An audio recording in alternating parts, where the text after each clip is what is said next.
I wanted to speak on this because obviously I was a public servant at the time that this was enforced and was teaching, and there's obviously a lot of public servants and teachers watching this with interest.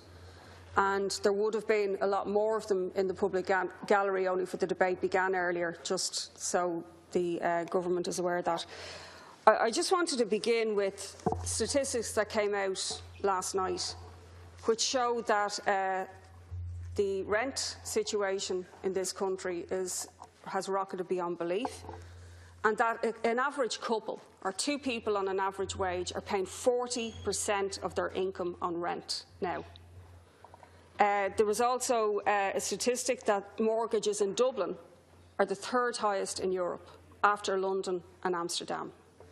And then the government is wondering why young teachers, nurses and other public servants can't wait until 2018 until you've told them that you may then have full restoration of pay. Minister, the rent won't wait till 2018. You know, that is the reality. And yet you expect young workers to abide by this situation. As has been said already, somebody with a 40-year career can expect to lose about €250,000 throughout the course of their lifetime. That is an absolute outrage.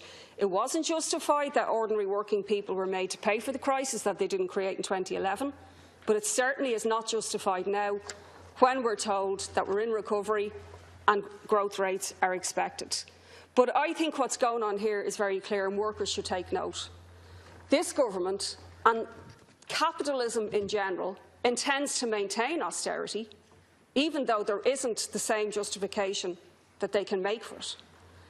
They've used a crisis, never waste a good crisis, to drive down pay and conditions in the public sector, and then to carry that through into the private sector. And of course, we had the division between public and private sector throughout the crisis, cleverly stoked up by Fianna Fáil and their partners in government at that time, and carried on now today. Now, I just also wanted to ask, where does Fianna Fáil stand on FEMPI? Because you're carrying this government and you're maintaining it. They've done something really sly here, which is renew it without any debate in the Dáil. You're standing up here saying tea and sympathy for those affected by it. But yet, are you in favour of full restoration of pay and the end of pay apartheid in the public sector or not? And are you going to make this a key issue with the government? Clearly you're not.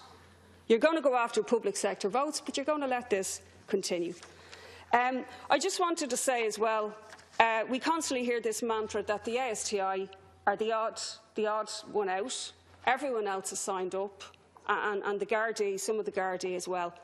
First of all, is it not possible to exit something? Like, do you have to be forcibly made to take part in it? Because it just seems you don't have a right to opt out. But teachers, nurses, etc., FEMPI was used as the threat to get them to vote for this agreement, because FEMPI was held over like an axe, that if you don't agree with this, we'll cut your pay, we'll freeze your increments. And Minister, if you seriously intend to freeze the pay or the increments of teachers, I sincerely hope that they take a stand. And can I also commend the ASTI, because we would not be talking about the two-tier pay system if they hadn't taken the stand. It would be game over, ball burst, move on. And because they've taken the stand that they've taken, where the other two teachers' unions unfortunately didn't, we are now having a discussion and they've made this an issue. And I believe that the reason they're making this an issue is this. Unions can no longer pretend to represent workers if they're willing to stand over something like this. It's not possible to look young teachers in the eye if you go into the staff room and you know you're earning more money than them for doing exactly the same work. It's called apartheid, it's called inequality. The Lewis workers were slammed for taking such a stand as well. But yet we hear in the media, when you're on a panel, oh, didn't the union sell out young workers? Yes, they did. And now we've a union taking a stand and saying no, and they're blackguarded and threatened with their pay being cut.